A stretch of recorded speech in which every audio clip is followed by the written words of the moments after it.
take another minute just to talk a bit about thread, just some things to look for. When you're planning a project, if you've bought a canvas that you would like to choose thread for yourself, you need to estimate how much thread you will use. To do that, a good general frame of reference would be, if you're doing a basket weave stitch, about 1.5 yards of thread for about 1 square inch. The only way to actually know how much you need is to take some thread and stitch the stitch you're planning to use in 1 inch, and then calculate that out across the canvas. And then you always want to add on 10% more thread than you need to account for mistakes or things you need to unpick, just to kind of cover your bases.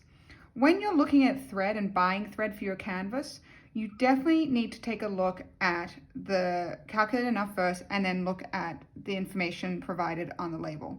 So here we have a beautiful Planet Earth wool. It has the name here, Azure, and the like the code number for it, so 229. It also tells you the lot number. So there, that says lot 209, and how many yards are in here, 30 yards.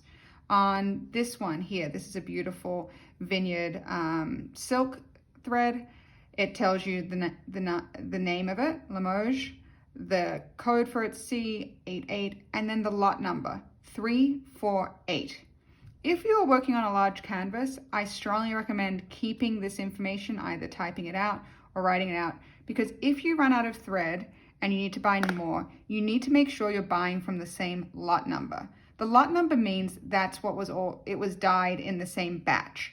So for example, if I run out of this Limoges color, I could buy the Limoges silk from another needlepoint store, but I need to make sure it's 348 so that the colors exactly match. Especially if you're working a large backdrop, it would be really obvious if there was a slight difference in dye lots, which happens. It's just part of the natural dyeing process.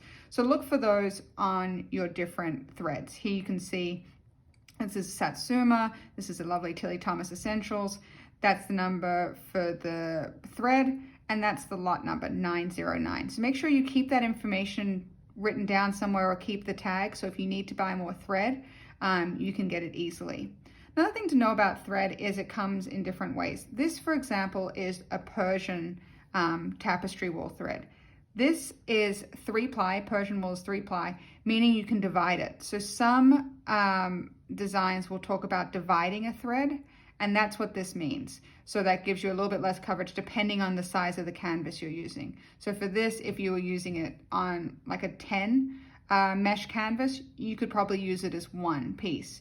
If you're using on something a bit smaller, they might recommend splitting it. So if you see in the instructions on your needlepoint kit, use 1 ply of yarn or 2-ply, that's what this means. You're pulling this apart. So this is 3-ply here. Other threads cannot be pulled apart. So if you look at this merino and silk combination, this is very, very fine. I mean, technically it's 2-ply, you could split it, but it's probably not recommended. You're going to want to keep it at 1.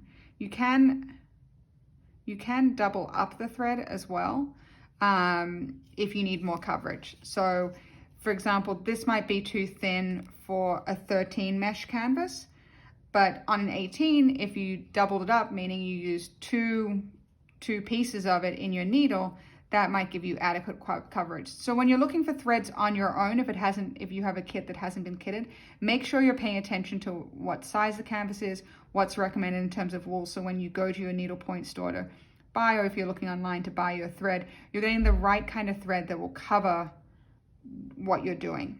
Other thing I wanted to show you is how to measure out your thread, just an easy way. You can see these ones here. They're both, I think this one's 30 feet as well. Once they're unraveled, they look like this.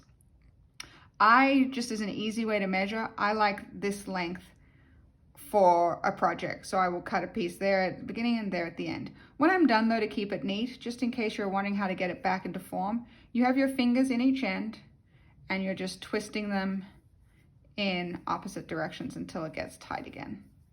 You want to keep your thread in good condition so it doesn't fray. Then you just meet in the middle, let it kind of come like this, and just kind of tease it out. This is also how later you'll see in a video I'll provide on how to do cording to self-finish your ornaments. So once you have it like that, I take a little bit of leftover thread, and just tie it off there as well. There you go.